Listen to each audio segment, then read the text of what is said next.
అధికార మార్పిడి రాజకీయాల్లో సహజమని మాజీ మంత్రి వైఎస్ఆర్ కాంగ్రెస్ పార్టీ జిల్లా అధ్యక్షులు కురసాల కన్నబాబు పేర్కొన్నారు. ఆదివారం తన క్యాంప్ కార్యాలయంలో ఏర్పాటు చేసిన మీడియా సమావేశంలో కన్నబాబు మీడియాతో మాట్లాడారు. ఢిల్లీ ఎన్నికల ఫలితాల తర్వాత చంద్రబాబు స్టేట్మెంట్ చూస్తే ఆశ్చర్యం కలిగిందన్నారు.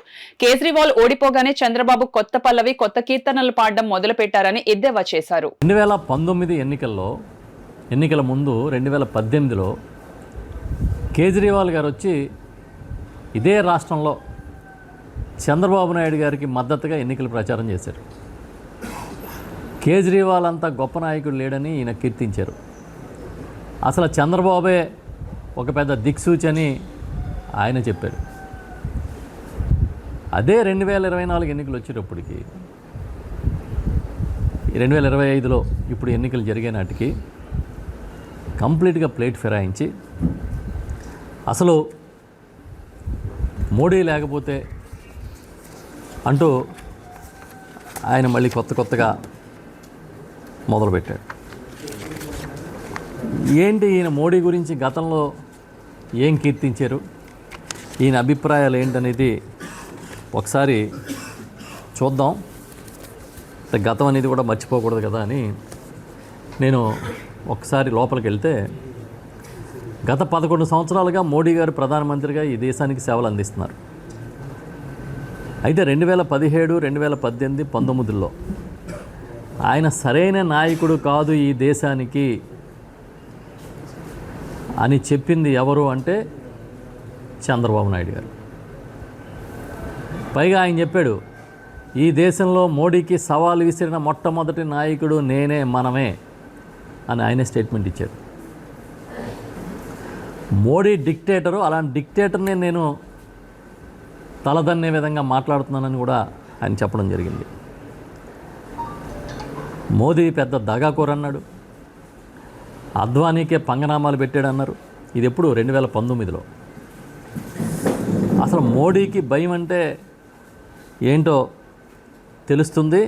ఆయన గుండె ఓటమిని తట్టుకోవడానికి గుండె దిటవ చేసుకోవాలని కూడా 2019లో బహిరంగ లేఖ రాసింది కూడా చంద్రబాబు నాయుడు గారే.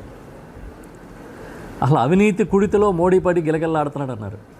అది కూడా చంద్రబాబు నాయుడు గారి స్టేట్మెంట్. 2018లో పశ్చిమ గోదావరి జిల్లాలో ఇచ్చాడు ఆయన. అసలు ఈ రాష్ట్రానికి మోడీ చేసినంత ద్రోహం ఎవరో చేయలేదు, కాంగ్రెస్ కూడా చేయలేదని చెప్పింది కూడా చంద్రబాబు నాయుడు గారే. ఆయన మాటలు ఇవన్నీ రికార్డెడ్, ఎక్కడా ఫ్యాబ్రికేటెడ్ కాదు.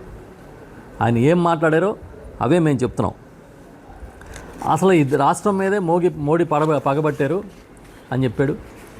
ప్రధాని అసమర్థత, నేను కానీ ఒక పిలిపిస్తే ఈ రాష్ట్రం నుంచి కేంద్ర ప్రభుత్వ వాహనాలు కదలవని కూడా చెప్పాడు ఆయన. నీ ఆటలు చెల్లవని ఢిల్లీ నడివీధుల్లో నేను సవాలు విసురుతున్నాను అని చెప్పాడు ఆయన. నాతో చర్చకి రా, ఈ దేశానికి నీ వల్ల ఒరిగిందేంటని ఆయనే ప్రశ్నించాడు. దోపిడీదారులందరూ కూడా మోడీని చూసుకుని మోడీ అండతో బయటికి వెళ్ళిపోతున్నారు, ఈ దేశాన్ని వదిలేసని కూడా ఆయనే మాట్లాడాడు. మోడీని నమ్మి మోసపోయాం, ఆయనతో పైసా లాభం లేదు, కేంద్రానికి పద్ధతి లేని పాలన అని 2018లో చెప్పాడు ఆయన.